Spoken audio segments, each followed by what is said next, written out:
Greetings and welcome to the New Times Weekly Review, where we present to you the top 5 stories that made headline throughout the week, and stay for the interview at the end. I am Ines Rutaisi Umrirgu. And Jade Natasha Iriza.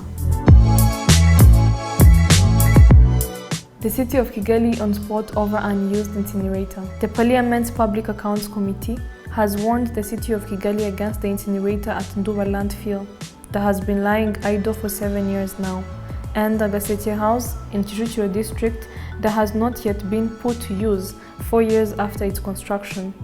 The idle incinerator issue was exposed by the follow-up audit report on the management of solid and liquid waste in the city of Kigali, which was carried out in March 2021, while the Gaseke House problem was included in the AG reports for financial year 2019 to 2020. The Parliament's Public Accounts Committee urged the city of Kigali to urgently put these facilities to good use. Rwanda's GDP grows by 20% in quarter 2. According to the latest data from the National Institute of Statistics in Rwanda, Rwanda's economy expanded by 20.6% in the second quarter of 2021 compared to the same period last year due to COVID-19 triggered collapses. In the second quarter of 2021, gross domestic product was estimated at 2,665 Rwandan francs billion compared to 2,177 billion in the same quarter of 2020. Due to the growth, different activities like agriculture, industrial, mining and quarrying, different services and many other activities were pushed to increase their productions due to the pandemic impacts. Especially the service sector and agriculture sector that largely drove the rebound in economic activities. In volleyball, 4 Rwandan players retire after the African Championships. 4 players of the national team, skipper Laurent Yakan Guma, Ibero Emile Karera, Flavien Ndamukunda, and Vensa Gasongo Dusabimana have retired from international volleyball just 2 days after helping Rwanda to finish 6th at the 21 African Nations Championship. They separately announced their retirement on Thursday. Yakan, arguably the best player of his generation, has also played for different clubs in the domestic and foreign leagues. He and Ndamukunda were the longest-serving players on the national team, having made their senior international debuts in 2005 and 2006 respectively. Dusabimana received his first call-up to the national team in 2009, while Karera made his first appearance for Rwanda in 2010. Gakondo Live Show set to return. Gakondo Show, a traditional event that happens every Friday at Grand Legacy Hotel, returns back after being shut down due to the prevention guidelines of COVID with other kinds of events as well. According to the main host of the event, Ibrahim Chusa, this show that has been shut for almost 2 years, bringing it back is a good step for both Gakondo lovers and the whole entertainment industry. The event will start being attended from Friday 17th, and all participants are required to at least show proof of 1 dose vaccination and 10,000 Rwandan francs for both entrance fee and consumption. Has the diaspora inspired coffee culture in Rwanda? Locally grown coffee from Rwanda has been a commodity served around the globe.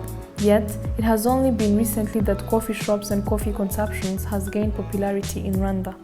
According to Emmanuel Nsabimana, the head of Tourism Regulation Department at the Rwanda Development Board, 10 years ago, someone would hardly find a good spot for a cup of coffee.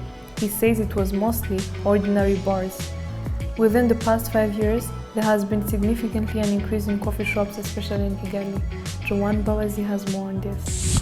Thank you, Inez and Jed. Welcome to the second segment of the weekly review. Welcome with me, our guest today. Hello, kindly introduce yourself. Hi, my name is Kevin Bundu. I'm an entrepreneur and I'm a co-founder of Kivu Noir Coffee and Kivu Noir Cafe. There's a perception that the diaspora is influencing a growing demand for coffee locally. What's your take on that? Yeah, I think when you look at the diaspora, a lot of them are of the younger generation, and they are both into consuming a lot of coffees, a lot of restaurant foods that we weren't seeing in the past. And I believe them doing that has encouraged people to open more and more shops locally. So it's made it easier for people to open up more spaces, and that's what we've seen, especially when we've opened our own cafe. We've seen that a lot of our clientele are young people. Most of the time they've lived abroad or studied abroad. So when they do come back, they want to, carry on that culture of consuming and dining out and taking things to go. So we're offering that to them now that we've opened a space. So they've really encouraged other people, not only myself, to open up spaces locally.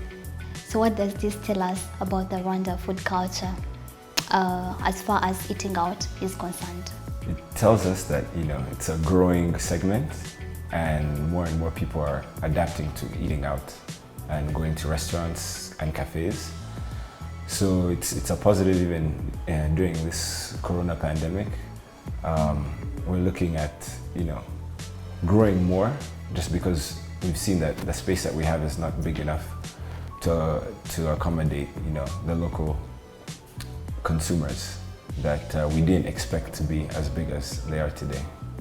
So it's a plus, and I think even more people will probably be getting into it because now there's an appetite locally for dining out, ordering out, and getting coffees to go. Oh, amazing.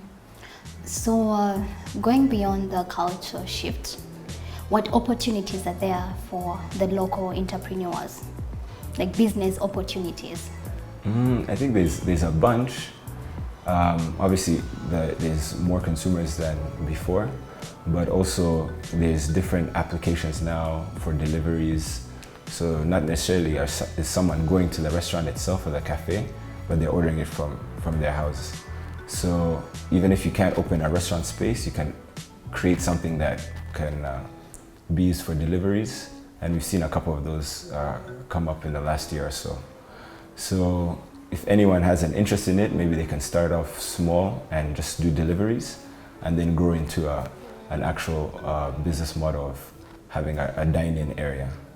But overall, I think it's going in the right direction. Okay, as we wind up, as a person that has been in this industry for quite some time, what would you advise that are the necessary things when starting up like a coffee business?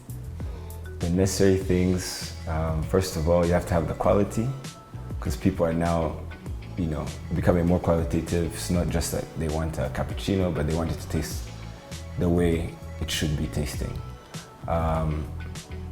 And after the quality, it's a service. So if you're hiring some people, you want your baristas or your chefs to be of par and to give the service to the consumer like you would want to be treated when you go to a restaurant.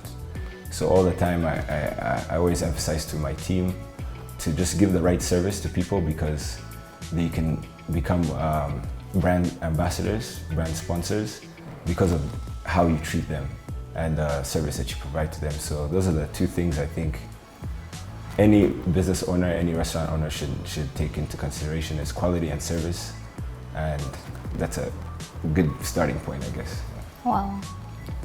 Thank you so much. Thank you for passing by. Thank you for the information. Thank you. Well, you've heard it from him. Until next time, bye. For such stories and more, please visit our website www.newtimes.co.rw and subscribe to our YouTube channel, The New Times Rwanda. I am Iriza Jade Natasha. And I am Ines Rutaisire Umurirwa.